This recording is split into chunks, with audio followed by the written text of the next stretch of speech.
야, 너 나랑 장난해? 너 죽고 싶어? 충청북도 음성군 외곽 산과 논밭 사이에 홀로 자리한 낡은 기와집 한 채. 이곳에서 박무진은 세상과 단절된 채 살아가고 있었다. 65의 나이 30년을 형사로 살다 은퇴한 이 남자는 이제 아무것도 하지 않았다. 아침엔 마당을 쓸고 점심엔 라면을 끓이고 저녁엔 소주 한 병을 비우며 TV를 보는 게 전부였다. 그의 삶은 너무나도 조용했고 너무나도 공허했다. 벽에 걸린 가족 사진 속엔 세 사람이 있었다. 젊은 시절의 무진, 그리고 이미 세상을 떠난 아내, 그리고 어린 아들 태수. 하지만 지금 이 집엔 무진 혼자뿐이었다. 아내는 10년 전 암으로 세상을 떠났고 아들 태수는 서울에서 일한다며 집을 나간 지 3년이 넘었다. 전화는 가끔 왔다.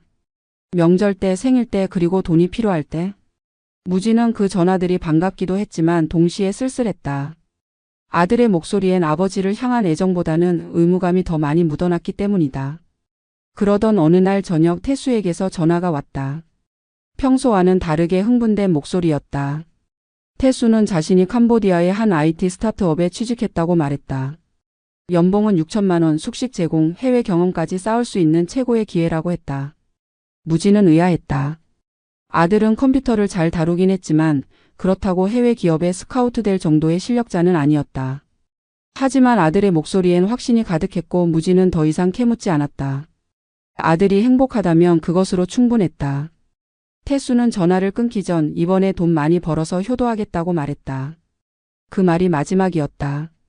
그 후로 태수의 연락은 뚝 끊겼다. 처음 일주일은 바쁘겠거니 생각했다. 2주일이 지나자 불안해지기 시작했다. 한 달이 지나자 무진은 밤마다 술을 마시며 휴대폰을 들여다봤다. 카카오톡은 읽음 표시조차 뜨지 않았다.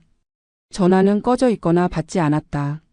무진은 서울에 있는 태수의 친구들에게 연락했지만 아무도 태수의 소식을 알지 못했다. 모두가 태수가 해외로 나갔다는 말만 들었을 뿐이었다. 불안은 공포로 변했다. 무진은 밤마다 악몽을 꿨다. 아들이 어두운 방 안에서 도움을 요청하는 꿈, 아들이 피를 흘리며 쓰러져 있는 꿈. 깨어나면 온몸이 땀으로 젖어 있었다. 그는 경찰청에 실종 신고를 했지만 담당 형사는 성인. 남성이 자발적으로 해외에 나간 경우라며 적극적으로 수사할 수 없다고 했다.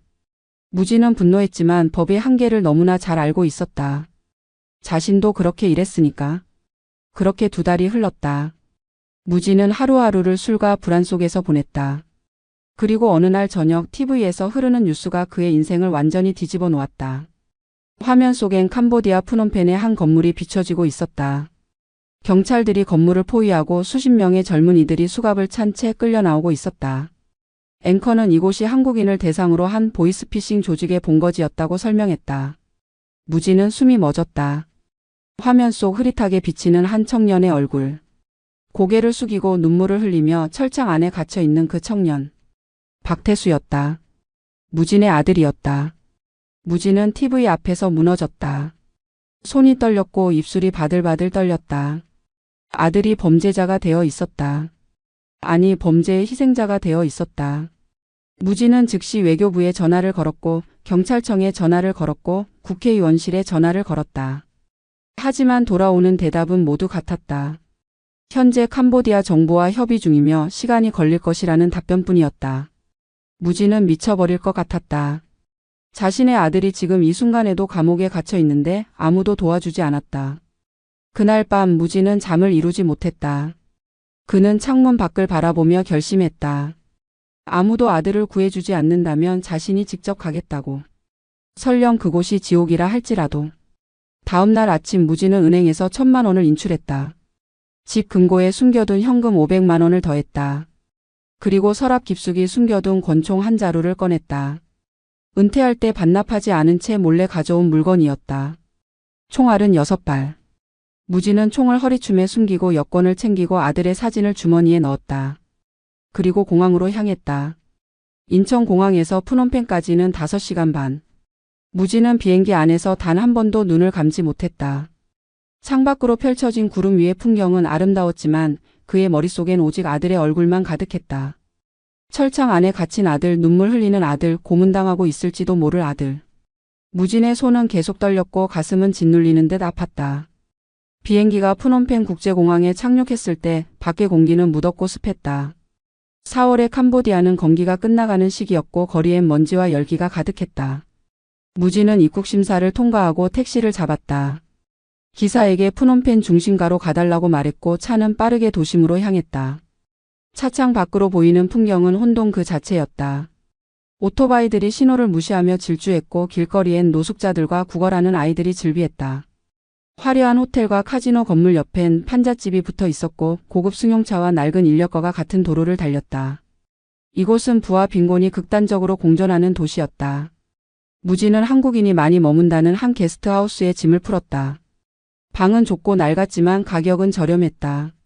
그는 가방을 던져놓고 즉시 거리로 나섰다. 손에는 아들의 사진과 캄보디아어로 번역된 쪽지 한 장. 이 사람을 찾습니다. 제 아들입니다. 무지는 거리를 돌아다니며 사람들에게 사진을 보여줬다. 하지만 아무도 아는 사람이 없었다. 어떤 이는 고개를 저었고 어떤 이는 돈을 요구했으며 어떤 이는 경찰에 가보라고만 했다. 무지는 경찰서에도 갔다. 하지만 경찰은 무진을 냉대했다. 사건은 이미 종결됐고 범죄자들은 재판을 기다리고 있으며 한국 정부가 송환 절차를 밟고 있다고만 했다. 무진이 아들을 면회하고 싶다고 하자 경찰은 외국인은 면회가 불가능하다고 잘라 말했다. 무진은 뇌물을 건넸지만 경찰은 받지 않았다. 이곳의 부패는 선택적이었다. 돈이 되는 일엔 적극적이지만 위험한 일엔 절대 손대지 않았다. 무진은 절망했다. 합법적인 방법으론 아들에게 닿을 수 없었다. 그는 한인 교민회를 찾아갔다. 작은 사무실에서 중년의 한국인 남성이 그를 맞이했다. 남성의 이름은 김철수, 15년 전 사업 실패로 한국을 떠나 이곳에 정착한 사람이었다. 무진은 자신의 사정을 설명했고 김철수는 한숨을 쉬었다. 김철수는 말했다. 요즘 이런 일이 너무 많다고. 젊은 한국인들이 고액 연봉에 속아 캄보디아로 오지만 실상은 보이스피싱 조직에 끌려가는 거라고. 일단 끌려가면 여권을 빼앗기고 감금당하고 폭행당하며 범죄를 강요당한다고. 도망치려다 잡히면 죽기도 한다고. 무진의 얼굴은 창백해졌다. 김철수는 덧붙였다. 그나마 다행인 건 아들이 경찰에 잡혔다는 것이라고. 최소한 목숨은 붙어 있으니까. 하지만 재판에서 유죄가 나오면 캄보디아 교도소에서 5년에서 10년을 살아야 할 거라고. 그곳 교도소는 생지옥이라고. 무진은 주먹을 불끈 쥐었다. 아들을 그런 곳에 둘 순 없었다. 김철수는 무진에게 조언했다. 합법적인 방법은 시간이 너무 오래 걸린다고. 한국 정부도 캄보디아 정부도 움직임이 느리다고. 만약 정말 아들을 구하고 싶다면 다른 방법을 찾아야 한다고. 무진은 물었다. 어떤 방법이냐고. 김철수는 난처한 표정을 지었다. 그러면서 한 사람의 이름을 적어줬다. 미스터리. 푸놈펜에서 뒷거래를 주선하는 브로커였다. 불법 송금, 위조 서류, 뇌물, 심지어 사람을 빼내오는 일까지 한다고 했다. 하지만 매우 위험한 인물이라고 경고했다. 자칫하면 무진마저 위험해질 수 있다고.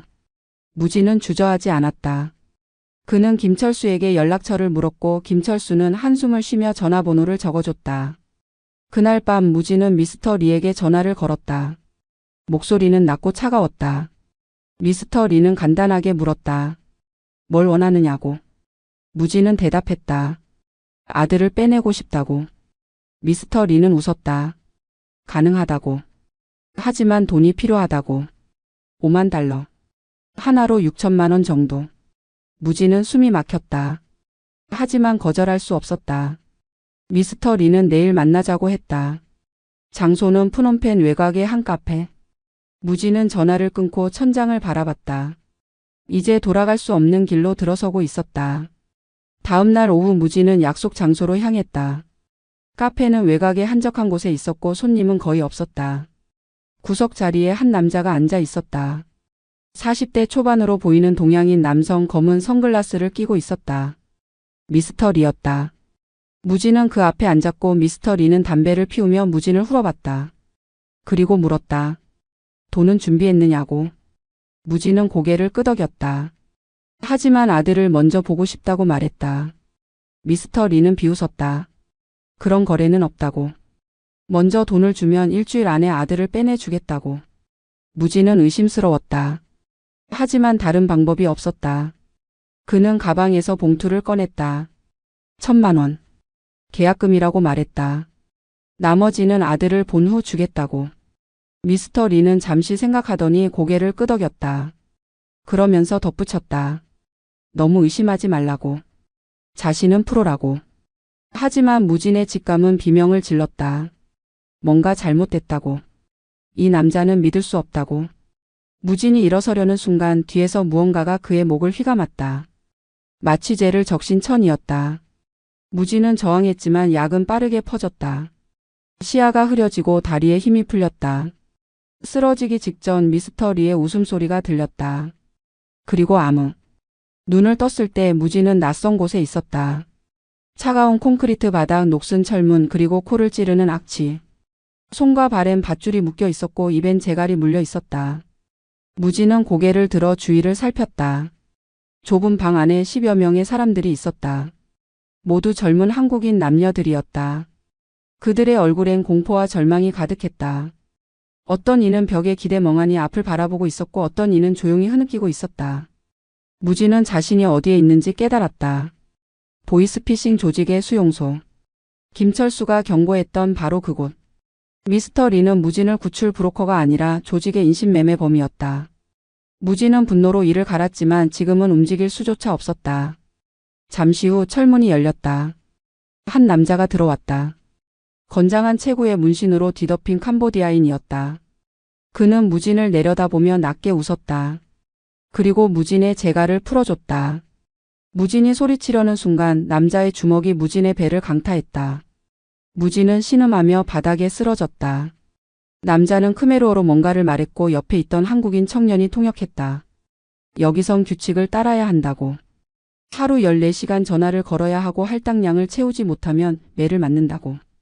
도망치려 하면 죽는다고. 무진은 정신을 차렸다. 이곳은 정말로 지옥이었다. 그는 통역하는 청년에게 물었다. 너희는 얼마나 여기 있었느냐고. 청년은 대답했다. 자신은 6개월째라고. 처음엔 IT 회사라고 속아서 왔다고. 하지만 도착하자마자 여권을 빼앗기고 이곳에 갇혔다고. 매일 한국으로 전화를 걸어 노인들을 속이고 돈을 빼앗는 일을 한다고. 자신도 죄책감에 미쳐버릴 것 같지만 안 하면 죽기 때문에 할 수밖에 없다고. 청년의 눈엔 눈물이 고였다. 무진은 가슴이 찢어지는 것 같았다. 이 젊은이들은 범죄자가 아니라 피해자였다. 그는 다시 물었다. 박태수라는 사람을 아느냐고. 청년의 얼굴이 굳었다. 그리고 고개를 끄덕였다. 안다고. 태수는 여기 있다고. 하지만 지금은 다른 건물에 있다고. 무진의 심장이 뛰었다. 아들이 살아 있었다. 같은 수용소 안에 있었다. 무진은 눈물을 참으며 물었다. 아들은 무사하냐고. 청년은 잠시 망설이더니 대답했다. 무사하긴 한데 좀 달라졌다고. 처음엔 저항하고 울고 그랬는데 지금은 조직에 순응하고 있다고. 심지어 팀리더가 됐다고. 무진은 믿을 수 없었다. 아들이 조직의 일원이 됐다니. 다음 날부터 무진의 지옥 같은 일상이 시작됐다. 새벽 5시에 깨워졌고 식은 쌀밥과 국물 하나가 아침 식사의 전부였다. 그리고 오전 6시부터 밤 8시까지 무진은 책상 앞에 앉아 전화를 걸어야 했다. 앞엔 낡은 컴퓨터가 있었고 화면엔 한국인 노인들의 명단이 떠 있었다. 이름, 전화번호, 재산 정보까지 상세하게 적혀 있었다. 무진은 경찰청 사기팀에서 일할 때 이런 명단을 수없이 봤었다. 하지만 이렇게 직접 사용하게 될 줄은 몰랐다. 감시자가 뒤에 서서 무진을 지켜봤다. 무진이 전화를 걸지 않으면 감시자는 무진의 등을 몽둥이로 내리쳤다. 무진은 이를 악물고 전화기를 들었다. 첫 번째 전화. 서울에 사는 70대 할머니였다. 전화가 연결되자 무진은 대본을 읽어야 했다. 경찰청 사기조사팀이라고 자신을 소개하고 할머니의 계좌가 범죄에 연루됐으니 긴급하게 돈을 옮겨야 한다고 말해야 했다. 하지만 무진은 입을 열 수 없었다. 30년간 범죄자를 잡아온 그가 이제 범죄자가 되어야 한다니. 무진은 전화를 끊었다. 그 순간 감시자의 몽둥이가 무진의 어깨를 강타했다. 무진은 비명을 질렀다. 하지만 감시자는 멈추지 않았다. 2번, 3번, 4번. 무진의 등과 어깨엔 피멍이 들었다. 결국 무진은 굴복했다. 그는 전화를 걸기 시작했다. 하지만 속이는 대신 그는 전화를 받는 사람들에게 경고했다. 이건 사기라고, 절대 돈을 보내지 말라고, 경찰에 신고하라고. 하지만 그럴 때마다 감시자는 무진을 구타했다. 이틀이 지나자 무진은 더 이상 저항할 힘이 없었다. 그는 로봇처럼 대본을 읽었고 노인들을 속였고 돈을 빼앗았다. 매일 밤 무진은 자신을 혐오했다. 거울을 볼 수 없었다. 자신이 괴물이 되어가고 있었다. 그리고 이 모든 것의 중심엔 아들 태수가 있었다. 무진은 태수를 만나야 했다. 아들을 보고 진실을 확인해야 했다. 일주일이 지난 어느 날 무진은 기회를 얻었다. 점심시간에 식당으로 이동하는 중 무진은 다른 건물에서 나오는 한 무리의 사람들을 봤다. 그 중심에 한 청년이 있었다. 깔끔한 셔츠를 입고 손에 태블릿을 들고 다른 이들에게 지시를 내리는 청년. 박태수였다. 무진의 아들이었다. 무진은 숨이 멎었다. 아들은 달라져 있었다. 수척하고 창백했지만 눈빛은 차갑고 단호했다. 더 이상 겁에 질린 피해자가 아니었다. 무진은 아들의 이름을 부르려 했지만 입이 떨어지지 않았다. 그 순간 태수가 무진을 봤다. 그리고 눈빛이 흔들렸다. 아버지를 알아본 것이다. 그날 밤 무진은 자신의 감방에서 기다렸다. 태수가 올 것이라는 확신이 있었다. 그리고 예상대로 자정이 지나자 철문이 조용히 열렸다. 태수가 들어왔다. 손에는 플라스틱 물병 2개가 들려 있었다. 태수는 무진 옆에 조용히 앉았다. 두 사람은 한동안 아무 말도 하지 못했다. 무진은 아들의 얼굴을 봤다. 수염이 자라 있었고 눈 밑엔 다크서클이 짙게 깔려 있었다. 손엔 담뱃불에 데인 흔적들이 있었고 팔엔 오래된 멍 자국들이 남아 있었다. 무진은 아들을 끌어안고 싶었지만 태수는 거리를 두고 앉아 있었다. 마치 낯선 사람처럼. 태수가 왜 왔냐고 물었다. 목소리엔 분노와 원망이 섞여 있었다. 무진은 대답했다. 너를 구하러 왔다고. 하지만 태수는 비웃었다. 구하러 왔다가 자신도 잡혔다며 이제 둘 다 여기서 썩게 생겼다고 말했다. 무진은 가슴이 찢어지는 것 같았다. 아들의 눈빛엔 희망이 전혀 없었다. 무진은 아들에게 물었다. 팀리더가 됐다는 게 사실이냐고. 태수는 고개를 끄덕였다. 그리고 담담하게 설명했다. 처음 여기 왔을 땐 자신도 저항했다고. 전화를 거부하고 도망치려 했고 감시자들에게 대들었다고. 하지만 그 결과는 참혹했다. 사흘간 지하 독방에 갇혀 물도 음식도 없이 지냈고 나흘째 되는 날 끌려나와 다른 수감자들 앞에서 공개 구타를 당했다고. 그날 태수는 죽는 줄 알았다고. 갈비뼈 2대가 부러졌고 이빨 1개가 빠졌고 온몸이 피투성이가 됐다고. 그날 밤 태수는 결심했다. 살아남으려면 방법을 바꿔야 한다고. 저항하는 대신 순응하기로 했다. 전화를 걸고 할당량을 채우고 조직의 규칙을 따르기 시작했다. 그러자 대우가 달라졌다. 구타가 멈췄고 식사가 나아졌고 잠잘 곳도 개선됐다. 그리고 석 달 후 조직은 태수를 팀리더로 임명했다. 이제 태수는 다른 수감자들을 감시하고 때로는 처벌을 집행하는 역할까지 맡게 됐다. 태수는 자조적으로 웃으며 말했다. 자신도 이제 가해자가 됐다고. 무진은 분노가 치밀어 올랐다. 어떻게 그럴 수 있냐고, 어떻게 같은 피해자들을 괴롭힐 수 있냐고 소리쳤다. 태수는 냉정하게 대답했다. 그럼 아버지는 어떠냐고, 지금 매일 노인들을 속이고 있지 않냐고. 아버지도 똑같다고 말했다. 무진은 할 말을 잃었다. 태수의 말이 맞았다. 자신도 이미 공범자가 되어 있었다. 태수는 계속 말했다. 여기선 살아남는 것만이 중요하다고. 도덕도 양심도 자존심도 다 버려야 한다고. 그렇지 않으면 죽는다고. 무진은 아들의 변한 모습에 절망했다. 3년 전 집을 떠날 때의 그 순수하고 밝았던 청년은 어디에도 없었다.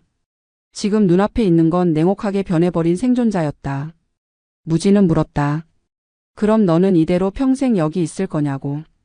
태수는 대답하지 않았다. 그저 물병을 무진에게 건네고 일어섰다. 그리고 마지막으로 말했다.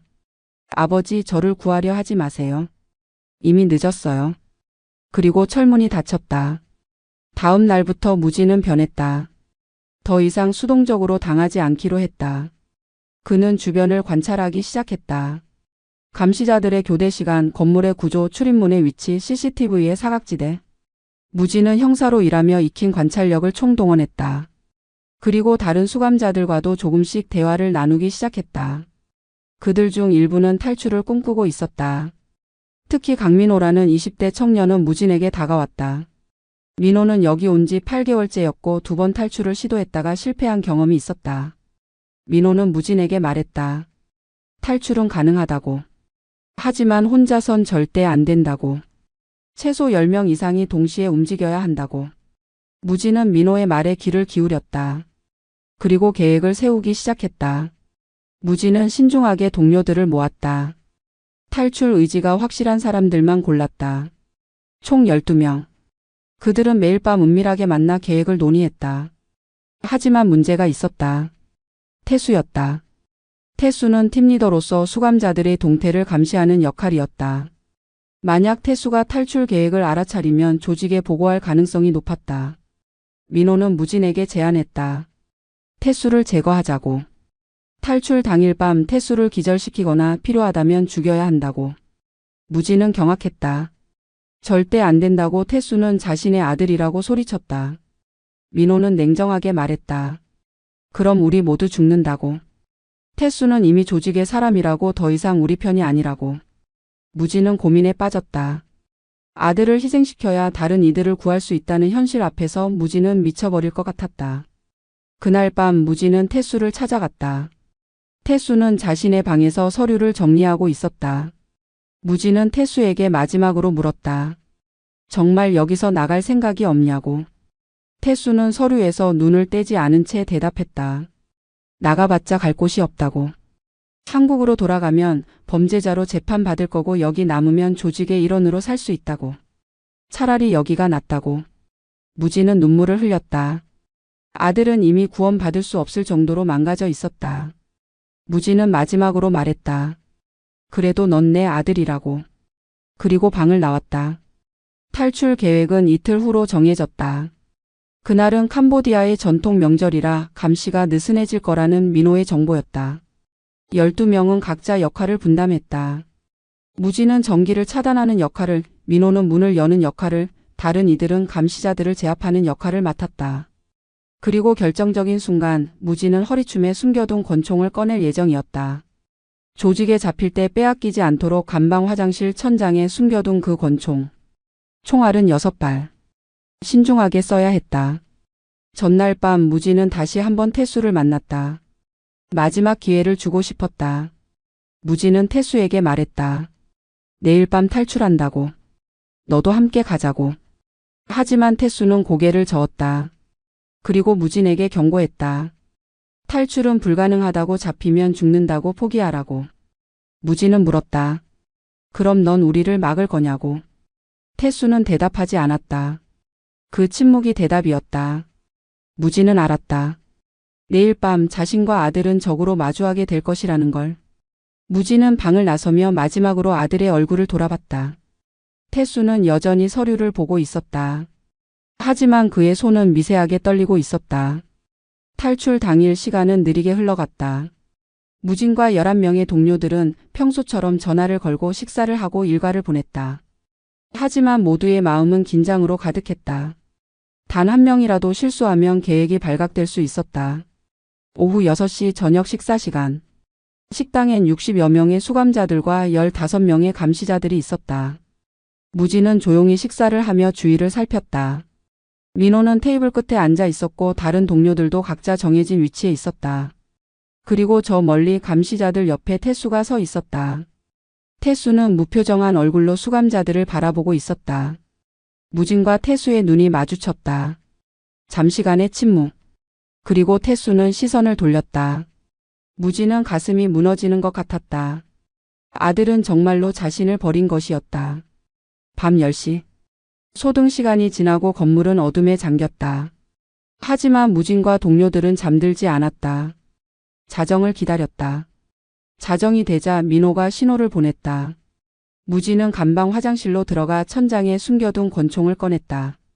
차가운 금속의 감촉. 무진은 탄창을 확인했다. 6발. 모두 살아있었다. 무진은 권총을 허리춤에 숨기고 밖으로 나왔다. 이미 다른 동료들도 준비를 마쳤다.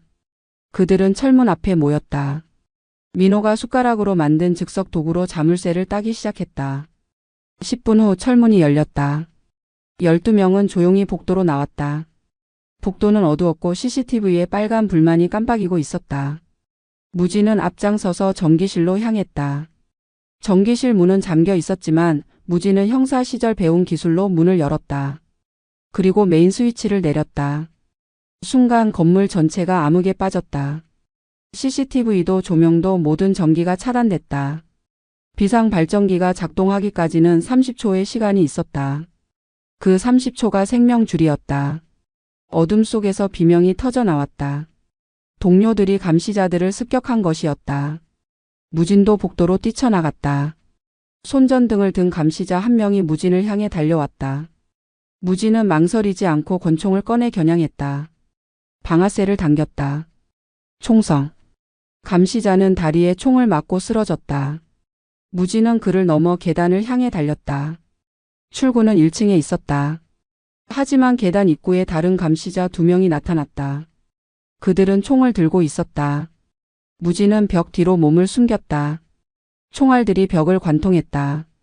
무진은 심호흡을 하고 몸을 굴려나가며 2발을 쏘았다. 한 명은 가슴에 맞아 쓰러졌고 다른 한 명은 어깨에 맞아 비틀거렸다. 무진은 그 틈에 계단을 내려갔다. 이제 총알은 3발 남았다. 1층 로비는 아수라장이었다. 수감자들과 감시자들이 뒤엉켜 싸우고 있었다. 의자가 날아다녔고 피가 바닥에 흩뿌려졌고 비명과 고함이 뒤섞였다. 무진은 출구를 향해 달렸다. 하지만 갑자기 누군가가 무진의 앞을 가로막았다. 태수였다. 아들의 손엔 권총이 들려 있었다.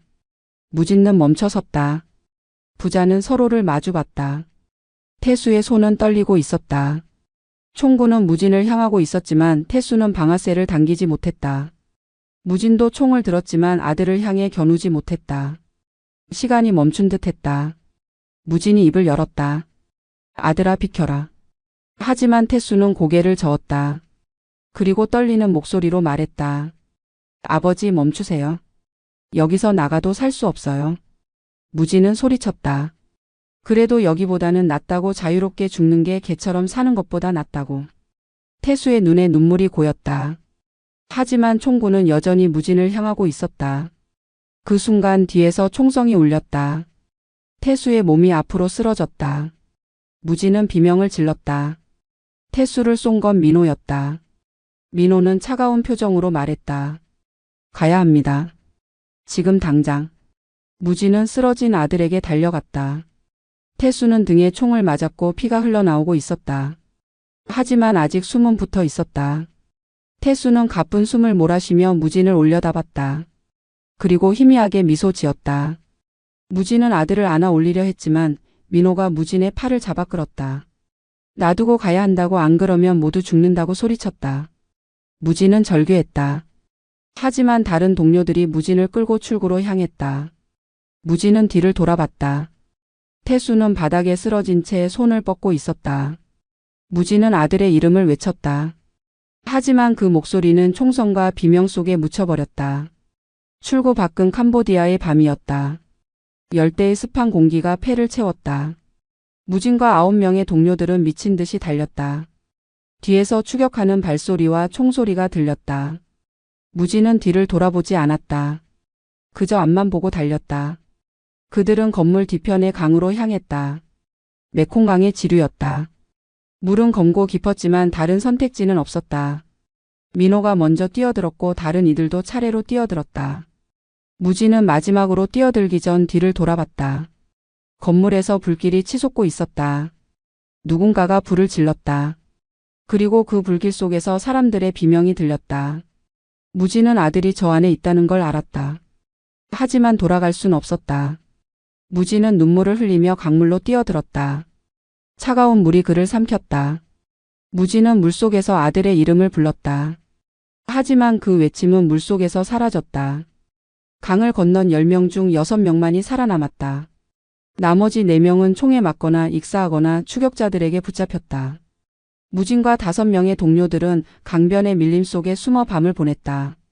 아무도 말하지 않았다. 그저 떨리는 몸을 움켜쥐고 어둠 속에서 새벽을 기다렸다.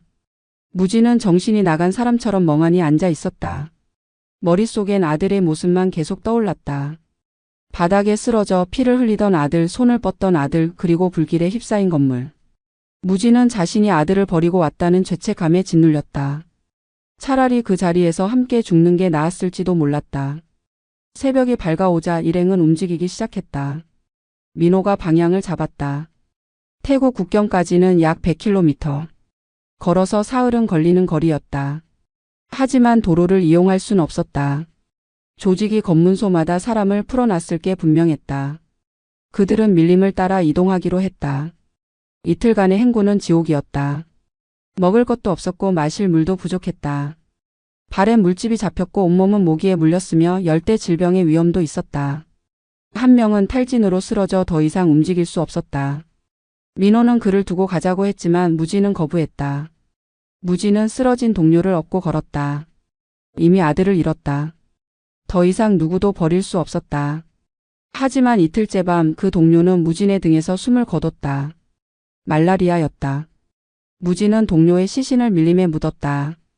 손으로 땅을 파고 시신을 눕히고 흙을 덮었다. 그리고 그 앞에서 한참을 울었다. 무진은 이제 모든 것을 잃었다. 아들도 동료도 자존심도 모든 것을. 사흘째 되는 날 일행은 작은 마을에 도착했다. 태국과의 국경에서 10km 떨어진 곳이었다. 마을 사람들은 그들을 의심의 눈초리로 바라봤지만 돈을 주자 음식과 물을 팔았다. 무진은 마을의 작은 가게에서 신문을 샀다. 크메르어로 쓰여 있었지만 사진은 알아볼 수 있었다. 일면에 큰 사진이 실려 있었다. 불타는 건물 그리고 시체들. 기사는 보이스피싱 조직의 수용소에서 폭동이 일어났고 53명이 사망했다고 보도했다. 그 중에는 한국인 청년 23명이 포함되어 있었다. 무진은 신문을 떨어뜨렸다. 23명. 무진은 그 명단에 태수의 이름이 있을 거라는 걸 알았다. 민호가 무진에게 다가와 어깨를 두드렸다. 이제 그만 가자고, 국경은 가깝다고 말했다. 무진은 고개를 끄덕였다. 하지만 마음속 한편에선 이미 모든 것이 끝났다는 걸 알고 있었다. 다음 날 오후 일행은 국경에 도착했다. 태국과 캄보디아를 가르는 강이 눈앞에 펼쳐졌다. 강 건너편엔 태국 국기가 펄럭이고 있었다. 자유가 눈앞에 있었다. 하지만 문제가 있었다. 국경 검문소엔 캄보디아 군인들이 배치되어 있었고 그들은 무진 일행을 찾고 있었다. 민호는 제안했다. 밤까지 기다렸다가 어둠을 틈타 강을 건너자고. 무진은 동의했다. 일행은 강변의 덤불 속에 숨어 해가 지기를 기다렸다. 하지만 해가 지기 직전 예상치 못한 일이 벌어졌다. 마을에서 군인들이 나타난 것이었다. 누군가가 밀고 한 것이 분명했다. 군인들은 덤불을 향해 총을 쏘기 시작했다. 일행은 뿔뿔이 흩어졌다. 무진은 강을 향해 뛰었다. 뒤에서 총알이 날아왔다. 무진은 강물로 뛰어들었다. 물살은 거셌지만 무진은 필사적으로 헤엄쳤다. 총알들이 물속으로 빗발쳤다. 무진은 물속에 잠겨 숨을 참았다. 폐가 터질 것 같았지만 참았다. 그리고 다시 수면 위로 올라왔다. 강 건너편 태국 땅이 보였다. 무진은 마지막 힘을 짜내 헤엄쳤다. 그리고 마침내 태국 쪽 강변에 도착했다. 무진은 진을 위에 쓰러졌다. 숨이 턱까지 차올랐고 온몸이 경련을 일으켰다. 하지만 살았다. 무진은 살아남았다. 태국에서 무진은 방콕의 한국 대사관으로 향했다. 여권도 없고 돈도 없는 상태였지만 대사관은 무진을 받아들였다. 무진은 자신의 신원을 밝히고 캄보디아에서 있었던 일들을 진술했다. 대사관 직원들은 충격에 빠졌다. 보이스피싱 조직 수용소의 실상, 한국 청년들의 참혹한 상황, 그리고 폭동과 화재. 무진의 증언은 즉시 한국 정부에 보고됐다. 며칠 후 무진은 임시 여행 증명서를 발급받고 한국행 비행기에 올랐다. 비행기 안에서 무진은 창밖을 바라보며 생각했다. 이제 무엇을 해야 하는가? 아들은 죽었다. 자신은 살았다. 하지만 이 삶에 무슨 의미가 있는가? 무진은 텅 빈 껍데기가 된 것 같았다. 인천공항에 도착했을 때 무진을 기다리고 있던 건 경찰이었다. 무진은 참고인 자격으로 조사를 받았다. 캄보디아에서의 경험, 보이스피싱 조직의 구조, 탈출 과정 등을 상세히 진술했다. 경찰은 무진에게 말했다. 당신의 증언 덕분에 한국 내 연관자들을 수사할 수 있게 됐다고. 하지만 무진은 아무 감흥도 느끼지 못했다. 그저 아들이 보고 싶었다. 조사가 끝나고 무진은 충북 음성의 집으로 돌아왔다. 집은 그대로였다. 먼지만 쌓여 있을 뿐. 무진은 방에 들어가 아들의 사진을 바라봤다. 어린 시절의 태수. 무진은 사진을 끌어안고 울었다. 그리고 무진은 결심했다. 복수하기로. 아들을 그렇게 만든 놈들, 아들을 죽음으로 몰아넣은 놈들, 그 모든 놈들에게 값을 치르게 하기로. 무진은 서랍을 뒤졌다. 캄보디아에서 가져온 것이 있었다. 수용소를 탈출하기 직전 태수의 방에서 몰래 가져온 USB 메모리. 무진은 그것을 컴퓨터에 꽂았다. 무진은 파일들을 열어보고 경악했다. 그 안엔 보이스피싱 조직의 모든 정보가 담겨 있었다. 한국 내 자금 세탁책 명단, 계좌번호, 거래 내역, 심지어 조직의 최상층부 인물들의 신상 정보까지. 태수가 팀리더로 일하면서 모은 자료들이었다. 무진은 깨달았다. 아들은 끝까지 포기하지 않았다는 것을. 겉으론 조직에 순응하는 척했지만 속으론 증거를 모으고 있었다는 것을. 무진은 눈물을 흘리며 파일들을 복사했다. 그리고 하나하나 분석하기 시작했다. 자금책들은 대부분 한국의 대도시에 위치해 있었다. 서울, 부산, 대구, 인천. 그들은 겉으론 합법적인 사업체를 운영하고 있었다. 로펌, 환전소, 무역회사, 부동산 중개업소. 하지만 뒤로는 보이스피싱으로 벌어들인 돈을 세탁하고 있었다. 무진은 명단의 첫 번째 이름을 봤다. 정민우. 서울 강남 소재 법무법인 대표. 사진도 첨부되어 있었다. 50대 초반의 남성, 말끔한 정장을 입고 있었다. 무진은 그의 주소와 전화번호, 차량 번호까지 확인했다. 모든 정보가 상세하게 기록되어 있었다. 무진은 이 사람부터 시작하기로 했다. 하지만 방법이 문제였다. 경찰에 신고하는 건 의미가 없었다. 이들은 법의 허점을 이용해 움직이는 전문가들이었다. 증거를 숨기고 변호사를 고용하고 빠져나갈 구멍을 찾아낼 것이었다. 무진은 다른 방법을 선택했다. 직접 심판하기로. 다음 날 무진은 서울로 향했다. 강남의 한 고층 빌딩. 법무법인 정민우가 입주해 있는 곳이었다. 무진은 빌딩 앞에서 하루 종일 정민우를 관찰했다. 정민우는 오전 10시에 출근했고 오후 6시에 퇴근했다. 고급 외제차를 타고 다녔고 점심은 인근의 고급 레스토랑에서 먹었다. 무진은 정민우의 일상을 파악했다. 그리고 일주일 후 무진은 움직였다. 무진은 빌딩의 청소 용역 회사에 지원했다. 가짜 신분증과 이력서를 만들어 제출했고 회사는 무진을 고용했다. 형사 시절 익힌 위조 기술이 도움이 됐다. 무진은 야간 청소부로 배치됐다. 매일 밤 10시부터 새벽 2시까지 빌딩을 청소하는 일이었다. 무진은 정민우의 사무실도 청소했다. 그리고 기회를 엿봤다. 2주일 후 무진은 정민우의 사무실에서 중요한 서류를 발견했다. 캄보디아 조직과의 거래 내역서였다. 무진은 서류를 사진으로 찍어 증거로 남겼다. 하지만 무진은 이 증거를 경찰에 넘기지 않았다. 대신 다른 용도로 사용하기로 했다. 한 달 후 무진은 정민우의 일정을 완벽하게 파악했다. 매주 금요일 밤 정민우는 강남의 한 룸살롱에서 거래처 사람들과 술자리를 가졌다. 그리고 자정쯤 혼자 차를 타고 집으로 돌아갔다. 정민우의 집은 서울 외곽의 한적한 주택가에 있었다.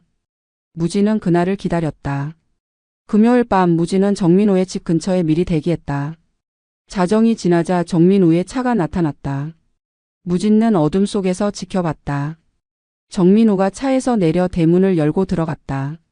무진은 심호흡을 하고 뒤를 따라갔다. 정민우가 현관문을 열려는 순간 무진이 나타났다. 정민우는 놀라 뒤를 돌아봤다. 무진은 권총을 꺼내 정민우의 머리에 겨눴다. 정민우는 얼어붙었다. 무진은 낮고 차갑게 말했다. 안으로 들어가라고. 정민우는 떨리는 손으로 문을 열었다. 무진은 정민우를 거실로 밀어넣고 문을 닫았다. 정민우는 바닥에 주저앉으며 애원했다. 돈을 원하는 거냐고 얼마든지 주겠다고 제발 살려달라고 울부짖었다. 무진은 대답하지 않았다. 그저 권총을 정민우의 이마에 겨눴다. 그리고 물었다. 박태수를 아느냐고. 정민우의 얼굴이 창백해졌다. 그는 아무 말도 하지 못했다. 무진은 다시 물었다. 정민호는 떨리는 목소리로 대답했다. 모른다고 자신은 그저 법률 자문만 했을 뿐이라고 직접적으로 관여하지 않았다고 변명했다. 무진은 비웃었다. 그리고 USB에서 출력한 서류들을 정민호의 얼굴에 던졌다. 모든 증거가 거기 있었다. 정민호는 더 이상 변명하지 못했다. 무진은 총구를 정민호의 입에 밀어 넣었다. 정민호는 공포에 질려 눈물을 흘렸다. 무진은 말했다. 박태수는 내 아들이었다고. 너희들이 그 아이를 지옥으로 끌고 갔고 결국 죽게 만들었다고. 이제 값을 치러야 한다고. 정민호는 고개를 흔들며 용서를 빌었다. 하지만 무진의 손가락은 이미 방아쇠에 걸려 있었다. 무진은 주저하지 않았다. 방아쇠를 당겼다. 총성. 정민호의 몸이 뒤로 쓰러졌다. 피가 거실 바닥에 퍼졌다. 무진은 권총을 내려놓고 정민호의 시신을 내려다봤다. 아무런 감정도 느껴지지 않았다. 정민호의 죽음은 다음 날 아침 발견됐다. 경찰은 강도 살인으로 추정했다. 현장에 남겨진 증거가 없었고 CCTV에도 범인의 모습은 잡히지 않았다. 무진은 철저하게 흔적을 지웠다. 하지만 무진은 멈추지 않았다. 명단엔 아직 22명이 더 남아 있었다. 무진은 두 번째 목표로 향했다. 부산의 한 환전소 사장, 이름은 김상철. 50대 후반의 남성으로 겉으론 평범한 사업가였지만 뒤로는 수십억 원의 불법 자금을 세탁하고 있었다. 무진은 부산으로 내려갔다. 그리고 일주일간 김상철을 미행했다. 김상철은 매일 아침 환전소를 열고 저녁에 문을 닫았다. 주말엔 골프를 치러 갔고 가끔 애인을 만나러 호텔에 갔다. 무진은 김상철의 약점을 찾았다. 매주 토요일 밤 김상철은 해운대의 한 고급 아파트에서 애인과 시간을 보냈다. 그날 밤 무진은 아파트 지하 주차장에서 대기했다. 김상철이 차에 탑승하려는 순간 무진이 나타났다. 이번에도 권총이었다. 김상철은 비명을 지르려 했지만 무진이 입을 막았다. 그리고 차의 뒷좌석에 밀어 넣었다. 무진은 김상철을 외곽의 한적한 야산으로 데려갔다. 그곳에서 무진은 김상철을 신문했다. 캄보디아 조직과의 거래, 자금 세탁의 구조 그리고 다른 공범들의 이름. 김상철은 모든 것을 자백했다. 하지만 그것도 그를 구하진 못했다. 무진은 김상철을 그 자리에 묻었다. 산채로. 세 번째, 네 번째, 다섯 번째. 무진의 복수는 계속됐다. 대구의 무역회사 대표, 인천의 부동산 중개업자, 광주의 유흥업소 사장. 하나씩 무진은 그들을 찾아가 심판했다. 어떤 이는 총으로, 어떤 이는 칼로, 어떤 이는 손으로 목을 졸라 죽였다. 무진은 점점 잔인해졌다. 처음엔 고통 없이 빠르게 죽였지만 시간이 갈수록 그들을 고문했다. 아들이 겪었을 고통을 그들에게도 느끼게 하고 싶었다. 무진은 괴물이 되어가고 있었다. 하지만 멈출 수 없었다. 복수만이 무진을 살아있게 하는 유일한 이유였다. 석 달이 지나자 명단의 절반이 사라졌다. 경찰은 연쇄살인 사건으로 수사를 시작했다. 피해자들의 공통점을 찾아냈다. 모두 보이스피싱 조직과 연관된 인물들이었다. 경찰은 이것이 복수극이라고 판단했다. 하지만 범인을 찾지 못했다. 무진은 너무나 조심스럽게 움직였다. 흔적을 남기지 않았고 패턴을 만들지 않았으며 예측 불가능하게 행동했다. 하지만 무진에게도 균열이 생기기 시작했다. 매일 밤 악몽을 꿨다. 아들의 얼굴, 죽어가는 사람들의 얼굴, 피로 물든 자신의 손. 무진은 잠을 잘 수 없었다. 술로 잠을 청했지만 술에 취해도 악몽은 찾아왔다. 무진의 몸도 망가지기 시작했다. 체중이 10kg 빠졌고 머리카락은 반쯤 하얗게 변했으며 손은 계속 떨렸다. 거울을 볼 때마다 무진은 자신이 누구인지 알 수 없었다. 형사였던 박무진은 이미 죽었다. 지금 남은 건 복수에 미친 괴물뿐이었다. 어느 날 밤 무진은 집에서 혼자 술을 마시고 있었다. 그때 현관문을 두드리는 소리가 들렸다. 무진은 권총을 집어들고 조심스럽게 문을 열었다. 문 밖엔 한 남자가 서 있었다. 40대 중반의 형사, 무진의 옛 동료였다. 이름은 최동혁. 무진이 은퇴하기 전 함께 일했던 후배였다. 동혁은 무진을 바라보며 한숨을 쉬었다. 그리고 물었다. 형님이 하신 거 맞습니까? 무진은 대답하지 않았다. 동혁은 말을 이었다. 경찰 내부에서 형님을 용의자로 지목하고 있다고, 곧 체포영장이 발부될 거라고 지금이라도 자수하라고 말했다. 무진은 웃었다. 그리고 물었다. 자수하면 뭐가 달라지냐고. 감옥에 가면 아들이 돌아오냐고. 동혁은 고개를 저었다. 하지만 이건 잘못된 거라고, 형님은 법을 지키는 사람이었다고, 이렇게 괴물이 되면 안 된다고 애원했다. 무진은 동혁을 바라봤다. 그리고 말했다. 나는 이미 괴물이라고. 아들을 잃은 날 나도 함께 죽었다고. 지금 살아있는 건 시체일 뿐이라고. 동혁은 눈물을 흘렸다. 그리고 무진에게 마지막으로 부탁했다. 제발 멈추라고. 더 이상 사람을 죽이지 말라고. 무진은 고개를 끄덕였다. 하지만 그것은 거짓말이었다. 무진은 멈출 수 없었다. 명단엔 아직 11명이 남아 있었다. 그리고 그중 한 명은 특별했다. 조직의 최상층부 모든 것을 지휘하는 인물. 이름은 이재훈. 무진은 그를 마지막으로 남겨뒀다. 동혁이 떠나고 무진은 다시 준비를 시작했다.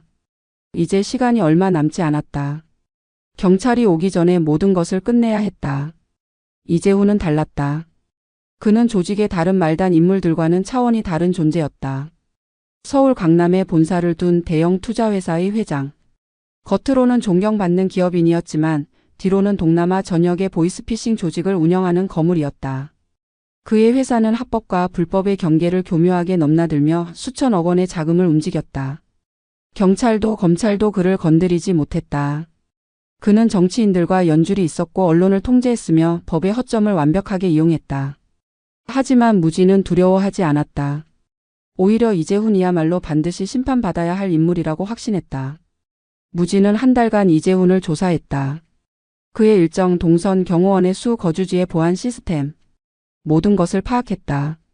이재훈은 강남의 한 고급 주상복합 아파트 펜트하우스에 살았다. 24시간 경호원이 배치되어 있었고 CCTV가 곳곳에 설치되어 있었으며 출입구마다 생체 인식 보안 시스템이 작동했다. 일반적인 방법으론 접근할 수 없었다. 무진은 다른 방법을 찾아야 했다. 무진은 이재훈의 약점을 찾기 시작했다. 그리고 한 가지를 발견했다. 이재훈에겐 7살 된 딸이 있었다. 딸은 강남의 한 국제학교에 다녔고 매일 오후 3시에 하교했다. 전용 차량과 경호원이 딸을 태우러 왔다. 무진은 며칠간 학교 앞을 관찰했다. 그리고 계획을 세웠다. 무진은 딸을 인질로 잡기로 했다. 평소에 무진이라면 절대 하지 않았을 일이었다. 아이에겐 죄가 없었다. 하지만 지금의 무진은 달랐다. 복수를 위해서라면 무엇이든 할 수 있었다. 무진은 스스로를 혐오했지만 멈출 수 없었다. 그날 오후 무진은 학교 앞에 대기했다. 위장을 위해 택배 기사 복장을 입었다. 오후 3시 이재훈의 딸이 학교 정문을 나왔다. 경호원이 딸의 손을 잡고 차량으로 향했다. 무진은 그 순간을 노렸다. 무진은 길 건너편에서 큰 소리로 외쳤다. 불이야. 사람들이 놀라 소리가 난 쪽을 봤다. 경호원도 고개를 돌렸다. 그 짧은 순간 무진은 달려가 딸을 낚아챘다. 딸은 비명을 질렀고 경호원은 뒤늦게 반응했다. 하지만 무진은 이미 딸을 안고 준비해둔 차량으로 뛰어들었다. 차는 빠르게 출발했고 경호원은 뒤쫓았지만 따라잡지 못했다. 무진은 딸을 외곽의 한 폐가로 데려갔다. 딸은 울고 있었다. 무진은 딸에게 해를 끼치고 싶지 않았다. 하지만 선택의 여지가 없었다. 무진은 딸을 의자에 앉히고 밧줄로 묶지는 않았다. 대신 과자와 음료수를 건넸다. 딸은 두려운 눈으로 무진을 바라봤다. 무진은 딸에게 말했다. 무섭지 않아도 된다고, 곧 아빠한테 돌려보내줄 거라고. 하지만 딸은 계속 울었다. 무진은 자신이 무슨 짓을 하고 있는지 혐오스러웠다. 하지만 이미 돌이킬 수 없었다. 무진은 이재훈에게 전화를 걸었다. 이재훈의 목소리는 차갑고 침착했다. 무진은 말했다. 딸을 데려왔다고, 만나고 싶으면 혼자 오라고 장소와 시간을 알려줬다. 이재훈은 조건을 물었다. 무진은 대답했다. 조건은 없다고, 그저 얼굴을 보고 싶을 뿐이라고. 이재훈은 잠시 침묵하더니 알았다고 대답했다. 그리고 경고했다. 딸에게 손대면 지옥을 맛볼 거라고. 그날 밤 11시 약속 장소는 한강 다리 아래의 한적한 공터였다. 무진은 먼저 도착해 주위를 살폈다. CCTV가 없는 사각지대였고 사람의 통행도 거의 없었다. 무진은 차 안에서 대기했다. 자정이 되자 한 대의 검은색 세단이 나타났다. 차가 멈추고 이재훈이 혼자 내려서 천천히 무진의 차로 걸어왔다. 무진도 차에서 내렸다. 두 사람은 마주섰다. 이재훈은 무진을 위아래로 후어봤다. 그리고 물었다. 당신이 그 유명한 연쇄 살인범이군요. 무진은 대답하지 않았다. 이재훈은 계속 말했다. 내 사람들을 10명이나 죽였더군요. 대단한 집념입니다. 무진은 권총을 꺼내 이재훈을 겨눴다. 하지만 이재훈은 전혀 동요하지 않았다. 오히려 미소를 지었다. 그리고 말했다. 쏴보시죠. 제가 여기 오기 전에 이미 조치를 취해뒀거든요. 무진은 경악했다. 이재훈은 설명했다. 제 사람들이 지금 이 주변을 포위하고 있다고, 만약 자신에게 무슨 일이 생기면 즉시 경찰에 신고하고 무진을 사살하라는 명령을 내렸다고. 무진은 혼란에 빠졌다. 이재훈은 계속 말했다. 살고 싶으면 거래를 하자고. 무진이 조용히 사라지면 경찰에도 신고하지 않겠다고 제안했다. 무진은 웃었다. 그리고 물었다. 내가 왜 당신을 믿어야 하느냐고. 이재훈은 어깨를 으쓱했다. 믿거나 말거나 선택은 당신 몫이라고. 하지만 지금 당신에겐 다른 선택지가 없다고 말했다. 무진은 분노로 떨렸다. 이재훈은 완벽하게 준비되어 있었다. 무진은 자신이 얼마나 어리석었는지 깨달았다. 복수의 눈이 멀어 함정에 걸어 들어온 것이었다. 무진은 권총을 내렸다. 그리고 차 뒷좌석에서 잠든 딸을 꺼내 이재훈에게 건넸다. 이재훈은 딸을 안고 무진을 바라봤다. 그리고 말했다. 현명한 선택이라고. 하지만 한 가지만 말해주겠다고. 당신 아들 박태수, 그 친구는 훌륭한 인재였다고. 처음엔 저항했지만 나중엔 우리 조직에서 가장 유능한 팀리더가 됐다고. 아마 살아남았다면 지금쯤 간부가 됐을 거라고 덧붙였다. 무진의 머릿속이 하얗게 변했다. 이재훈은 계속 말했다. 안타깝게도 그 폭동 때문에 죽었지만 그래도 그의 공헌은 잊지 않고 있다고. 그가 모은 자료들 덕분에 당신이 여기까지 올 수 있었던 거라고 비웃었다. 무진은 더 이상 참을 수 없었다. 권총을 다시 들어 이재훈의 머리를 겨눴다. 이재훈은 웃으며 말했다. 쏴보세요. 하지만 그러면 당신도 제 딸도 모두 죽습니다. 무진의 손가락이 방아쇠에 걸렸다. 하지만 당기지 못했다. 아이는 죄가 없었다. 이미 자신의 아들을 잃었는데 다른 아버지의 딸까지 죽일 순 없었다. 무진은 권총을 내렸다. 그리고 뒤돌아섰다. 이재훈은 무진의 뒷모습을 보며 말했다. 조만간 경찰이 당신을 잡을 겁니다. 그때까지 도망이나 잘 다니세요. 무진은 대답하지 않고 어둠 속으로 사라졌다. 무진은 패배했다. 복수는 실패로 끝났고 이재훈은 여전히 자유로웠다. 무진은 서울을 떠나 지방의 한 작은 모텔에 숨었다. 하지만 얼마 가지 않아 경찰이 무진의 소재를 추적하기 시작했다. 뉴스에는 연쇄 살인범의 몽타주가 공개됐다. 무진의 얼굴이었다. 목격자들의 진술과 CCTV 분석을 통해 경찰은 무진을 특정했다. 전국에 수배령이 내려졌다. 무진은 더 이상 숨을 곳이 없었다. 며칠 후 무진은 결심했다. 모든 것을 끝내기로. 자신의 복수는 실패했지만 최소한 진실은 세상에 알려야 했다. 무진은 USB에 담긴 모든 자료를 복사해 여러 언론사에 익명으로 발송했다. 조직의 구조, 자금 세탁 경로, 연루된 인물들의 명단, 그리고 캄보디아 수용소의 참상을 담은 증거들. 이틀 후 언론이 폭발했다. 주요 방송사들이 특집 보도를 내보냈다. 보이스피싱 조직의 실체, 한국 청년들이 당한 인권 유린, 그리고 국내 공범들의 명단. 이재훈의 이름도 포함되어 있었다. 여론이 들끓었고 검찰이 움직이기 시작했다. 이재훈의 회사는 압수수색을 당했고 그 자신도 조사를 받게 됐다. 비록 무진이 직접 복수를 완수하진 못했지만 법이 대신 심판하기 시작한 것이었다. 하지만 무진 자신의 운명은 이미 결정되어 있었다. 경찰은 무진의 위치를 파악했다. 충남의 한 해안가 모텔. 수십 명의 경찰과 특공대가 모텔을 포위했다. 확성기로 무진에게 항복을 권고했다. 무진은 모텔방 안에서 창밖을 내려다봤다. 경찰차들이 빼곡히 들어차 있었고 저격수들이 건물 주위에 배치되어 있었다. 무진은 권총을 집어들었다. 총알은 한 발 남아 있었다. 마지막 한 발. 무진은 생각했다. 이제 끝이라고. 아들에게 갈 시간이라고. 무진은 권총을 자신의 관자놀이에 댔다. 손가락이 방아쇠에 걸렸다. 하지만 그 순간 문이 열렸다. 최동혁이 들어왔다. 동혁은 무진을 보며 소리쳤다. 형님 안 돼요. 무진은 고개를 돌렸다. 동혁은 천천히 다가오며 말했다. 형님 이렇게 끝내면 안 됩니다. 형님이 한 일들, 세상에 알려진 진실들, 그것들이 헛되지 않게 하려면 형님이 살아서 증언해야 합니다. 무진은 웃었다. 증언? 자신은 살인자라고 10명이 넘는 사람을 죽였다고 감옥에서 평생을 썩어야 한다고 말했다. 동혁은 고개를 끄덕였다. 맞다고 형님은 죗값을 치러야 한다고. 하지만 그 전에 해야 할 일이 있다고 이재용 같은 놈들을 법정에 세우는 일이라고 말했다. 무진은 잠시 망설였다. 그리고 천천히 권총을 내렸다. 무진은 동혁에게 총을 건넸다. 그리고 조용히 말했다. 알겠다고. 동혁은 안도의 한숨을 쉬었다. 그리고 무진에게 수갑을 채웠다. 무진은 모텔 밖으로 나왔다. 수십 대의 카메라가 무진을 향했다. 플래시가 터졌고 기자들이 질문을 쏟아냈다. 무진은 고개를 들고 카메라를 바라봤다. 그리고 마지막으로 말했다. 제 아들 박태수와 함께 죽어간 수많은 청년들을 기억해달라고. 그들은 범죄자가 아니라 피해자였다고. 그리고 진짜 범죄자들은 여전히 이 사회 곳곳에 숨어 있다고. 그 말을 끝으로 무진은 경찰차에 탑승했다. 차는 천천히 출발했고 무진은 창밖을 바라봤다. 하늘은 맑았고 바다는 푸르렀다. 무진은 생각했다. 이제 정말 끝이라고. 길고 긴 지옥 같은 여정이 끝났다고.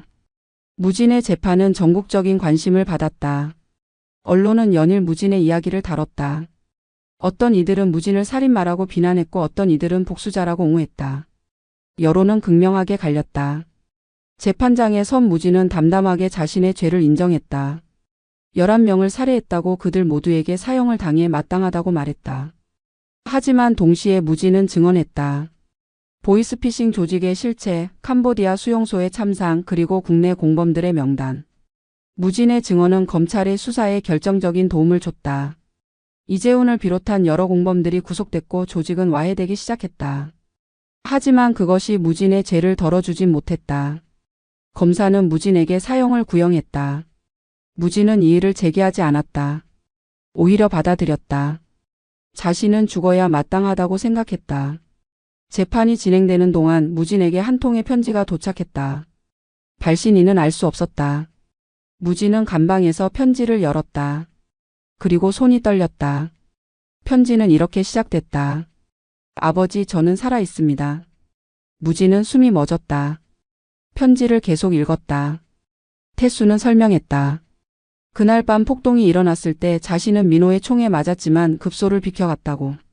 그리고 불길 속에서 다른 수감자 한 명이 자신을 끌고 탈출했다고. 그들은 건물 뒤편의 하수구를 통해 빠져나왔고 강을 건너 태국으로 넘어갔다고. 태수는 몇 달간 태국의 한 병원에서 치료를 받았고 회복한 후 한국으로 돌아올 방법을 찾았다고. 하지만 자신은 범죄자로 기록되어 있었고 돌아오면 체포될 게 뻔했다고.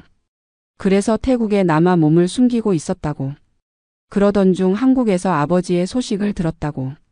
연쇄 살인 사건 그리고 재판. 태수는 모든 것을 이해했다.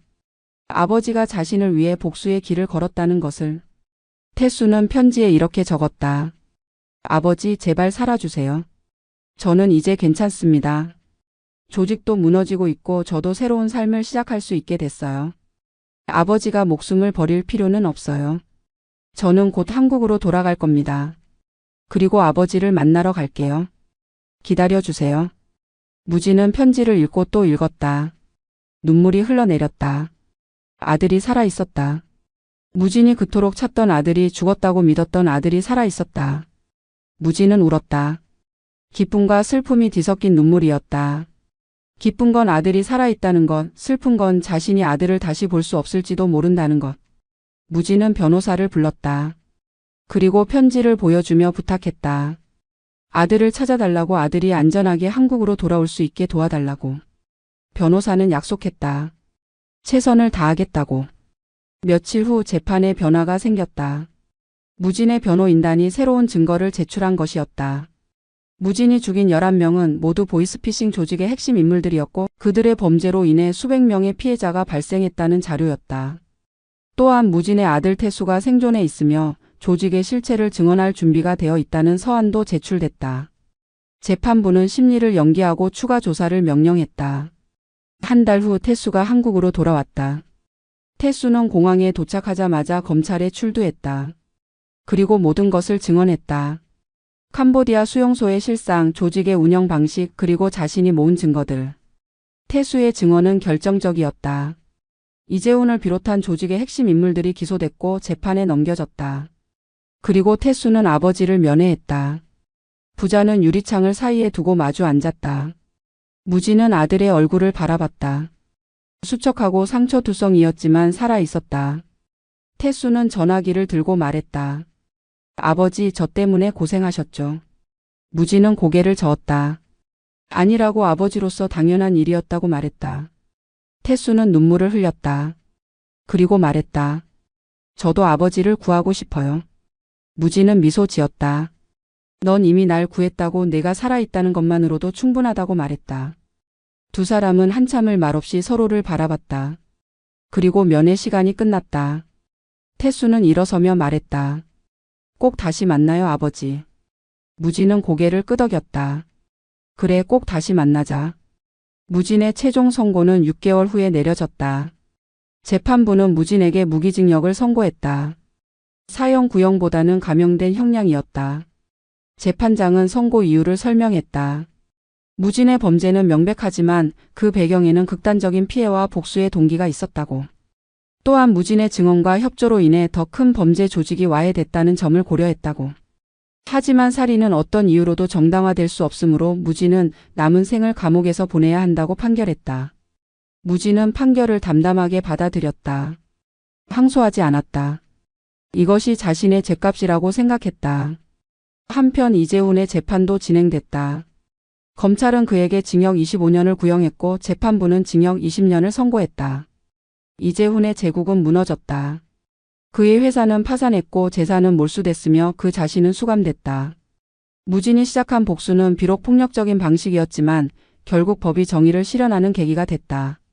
태수는 한국에서 새로운 삶을 시작했다. 그도 조직에 가담했던 전력 때문에 재판을 받았지만 피해자이자 증인이라는 점이 인정되어 집행유예를 선고받았다.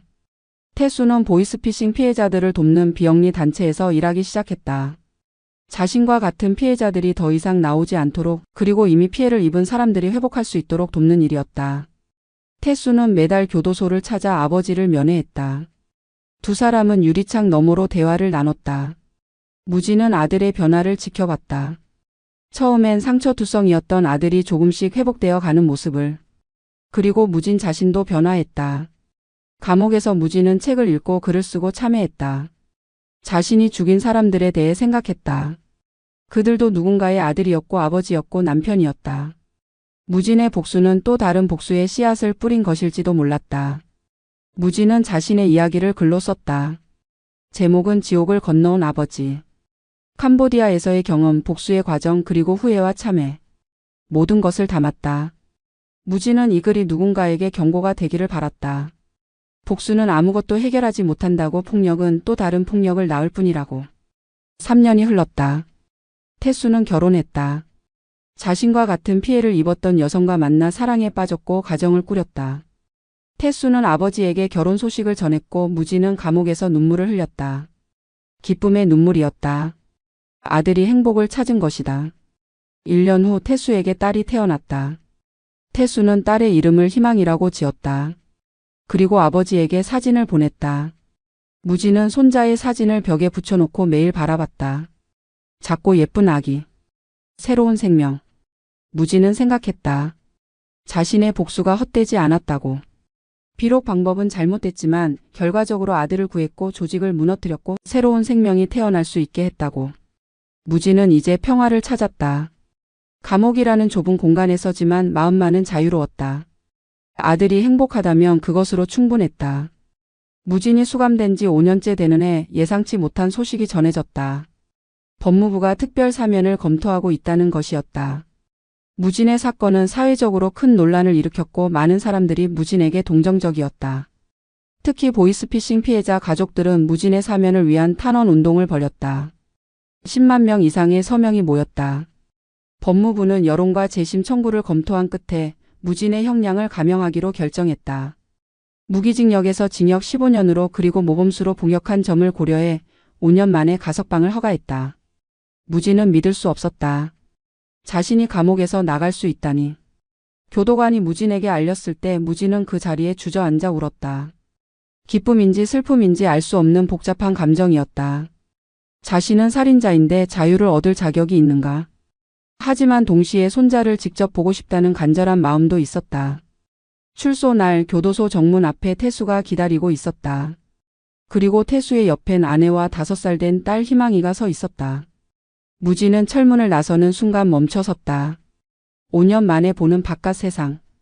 햇살은 따뜻했고 바람은 상쾌했다. 태수가 달려와 무진을 끌어안았다. 부자는 한참을 껴안은 채 울었다. 희망이는 할아버지를 처음 보는 것이었지만 용감하게 다가와 무진의 손을 잡았다. 무진은 무릎을 꿇고 손녀를 바라봤다. 작고 예쁜 아이. 태수를 닮은 눈 그리고 맑은 미소. 무진은 희망이를 안아 올렸다. 그리고 속삭였다. 할아버지가 너를 지켜줄게. 희망이는 고개를 끄덕이며 웃었다. 무진은 느꼈다. 이것이 구원이라는 것을. 오랜 지옥을 지나 마침내 찾은 평화.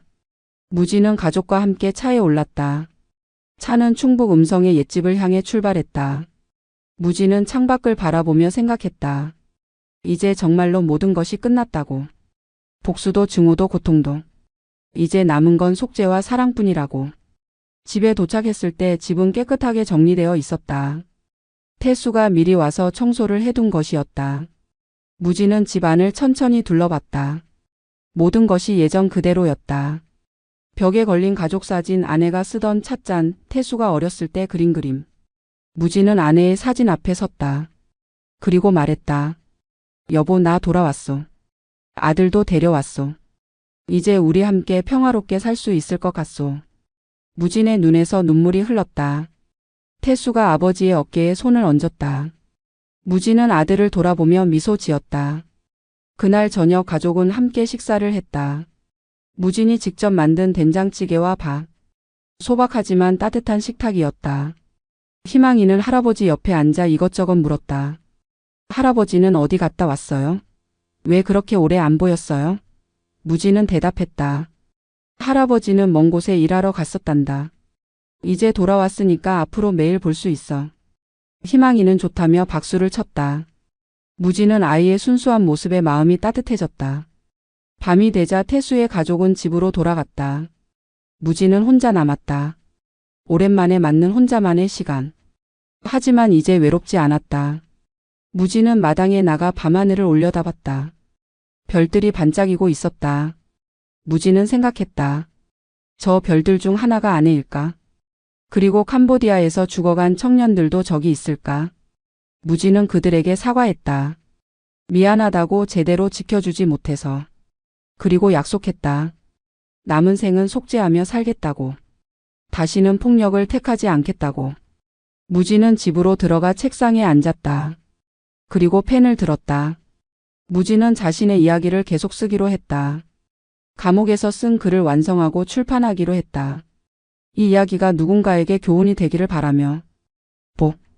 무진의 일상은 조용했다. 아침엔 마당을 쓸고 텃밭을 가꾸고 점심엔 간단한 식사를 했다. 오후엔 글을 쓰거나 책을 읽었다. 저녁엔 태수의 가족이 찾아오기도 했고 혼자 조용히 TV를 보기도 했다. 평범하고 단조로운 일상이었지만 무진에겐 이것이 행복이었다. 하지만 무진은 과거를 잊지 않았다. 매주 일요일 무진은 인근의 성당을 찾아갔다. 무진은 신자는 아니었지만 고해성사를 받고 싶었다. 신부에게 자신의 죄를 고백하고 용서를 구했다. 신부는 무진에게 말했다. 당신은 이미 대가를 치렀다고 이제는 용서하고 앞으로 나아가라고. 하지만 무진은 쉽게 자신을 용서할 수 없었다. 11명의 목숨. 그 무게는 너무 무거웠다. 무진은 매일 그들을 위해 기도했다. 그들의 영혼이 평화롭기를 그리고 유가족들이 무진을 용서해 주기를 바랐다. 어느 날 무진에게 한 통의 편지가 도착했다. 발신인은 정민우의 아들이었다. 무진은 떨리는 손으로 편지를 열었다. 편지는 분노로 가득할 줄 알았지만 예상과 달랐다. 정민우의 아들은 이렇게 썼다. 저는 당신을 증오했습니다. 아버지를 죽인 당신을 평생 용서할 수 없을 줄 알았습니다. 하지만 시간이 지나며 깨달았습니다. 아버지가 저지른 죄가 얼마나 큰지를. 아버지는 수많은 사람들의 인생을 파괴했고 당신의 아들도 그 피해자였습니다. 저는 당신을 용서할 순 없지만 이해는 합니다. 그리고 당신이 속죄하며 살고 있다는 소식을 들었습니다. 부디 남은 인생 동안 평화를 찾으시길 바랍니다. 무진은 편지를 읽고 한참을 울었다. 이것이 진짜 용서는 아니었지만 그래도 위안이 됐다. 무진은 답장을 썼다. 당신 아버지를 죽인 것을 평생 후회하고 있다고. 비록 그가 죄를 지었지만 당신에겐 소중한 아버지였을 거라고 미안하다고 적었다. 그해 가을 무진의 책이 출판됐다. 제목은 지옥을 건너온 아버지였다. 책은 큰 반향을 일으켰다. 일부는 무진을 비난했고 일부는 동정했다. 하지만 대부분의 독자들은 무진의 이야기에서 교훈을 얻었다. 보이스피싱 조직의 실체, 피해자들의 고통 그리고 복수의 허무함. 무진은 인쇄수익 전액을 보이스피싱 피해자 지원 단체에 기부했다. 돈으로 속죄할 순 없지만 그래도 조금이나마 도움이 되길 바랐다. 태수도 아버지의 결정을 지지했다. 부자는 함께 피해자 지원 활동에 참여하기 시작했다. 무진은 강연을 다니며 자신의 경험을 나눴다. 청소년들에게, 대학생들에게 그리고 학부모들에게 경고했다. 해외 취업 사기의 위험성, 보이스피싱 조직의 실체, 그리고 복수가 아닌 법과 제도를 통한 해결의 중요성. 무진의 강연은 많은 사람들에게 울림을 주었다. 2년이 더 흘렀다. 무진은 70을 바라보는 나이가 됐다. 머리는 완전히 하얗게 새었고 허리는 굽었으며 걸음은 느려졌다. 하지만 마음만은 평화로웠다. 태수의 가족은 무진의 집 근처로 이사를 왔다. 이제 무진은 매일 손녀를 볼 수 있었다. 희망이는 초등학교에 입학했고 방과 후면 할아버지 집에 들렀다. 무진은 희망이에게 숙제를 도와주고 함께 산책을 하고 옛날 이야기를 들려줬다. 물론 캄보디아 이야기는 하지 않았다. 그건 너무 어두운 이야기였으니까. 대신 무진은 희망이에게 좋은 이야기들을 들려줬다. 정직의 중요성, 타인에 대한 배려 그리고 용서와 화해. 희망이는 할아버지의 이야기를 좋아했다. 무진은 손녀를 바라보며 생각했다. 이 아이가 자라서 어른이 될 때쯤이면 세상이 조금은 나아져 있을까? 보이스피싱 같은 범죄가 사라져 있을까? 무진은 그렇게 되길 간절히 바랐다.